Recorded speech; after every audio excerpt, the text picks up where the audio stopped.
Hi, I'm Susan Kuznitsky. Welcome back to my studio. Today's demo is all about painting our four-legged friends. I am going to show you how to create soft, realistic-looking fur in this step-by-step demo. I fell in love with pastels while I was studying at the American Academy of Art in Chicago. It was shortly after this time that I discovered Sennelier. There was not a lot of brands to choose from back then. Thankfully, a company called Savoir-Faire started importing these wonderful French pastels to American art stores back in the 1980s. In this video, I will show you why these pastels became and still are my first love. To create the feeling of fur in this demo, I will be using Sennelier's set of 80 half-stick assorted colors, as well as Cretacolor hard pastels and Cretacolor pastel pencils. I will be working on Sennelier Le Carte sanded paper. This paper comes in a wide range of colors, and today I'm using a color called Sand. Let's get started today to learn how to paint realistic fur. Today I am painting this handsome orange tabby cat, Derby. I love his posture in this pose, as well as the light and shadow of the fur in contrast with the rich dark background. I am using this burnt umber Cretacolor pastel pencil to lightly draw the center lines to help me position the cat on this 8x8 piece of Sennelier pastel card.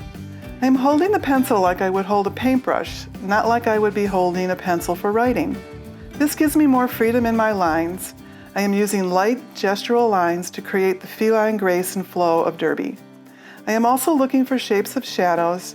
I look at this like puzzle pieces that fit together to create the subject I am looking at and create a strong foundation. Step 2, I am laying in some rich dark colors, blues and violets, greens and browns in the same dark range of value. I am laying the pastel flat as I move around the shape of the cat. This will add more interest to the background instead of making it one dark color, which would be flat and boring.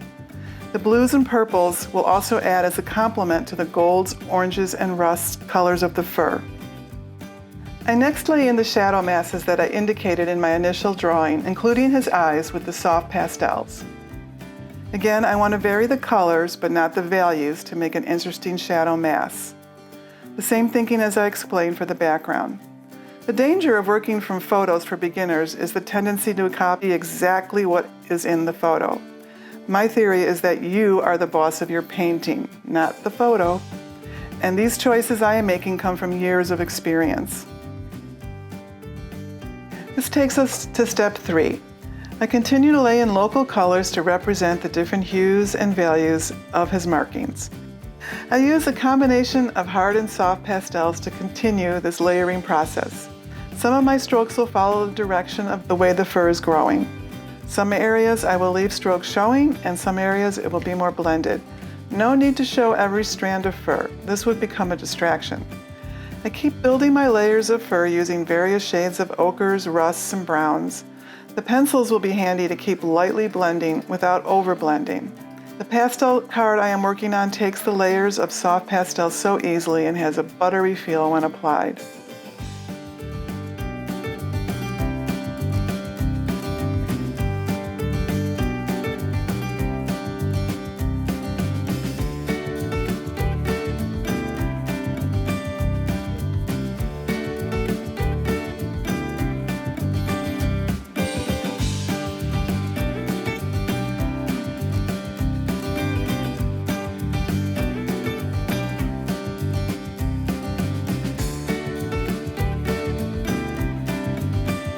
Step 4. At this point, it is all about refining the features and adding more layers of fur until I am satisfied. To get the illusion of fur, lost and found edges are very important. If I had all hard edges around the cat, he would look cut out and pasted onto the background. By taking a pencil and my finger, I can soften the edges where needed. This is the point where details like whiskers get added. It's not necessary to paint every single hair to create the illusion of fur. What I leave out is as important as what I leave in. This again comes with experience.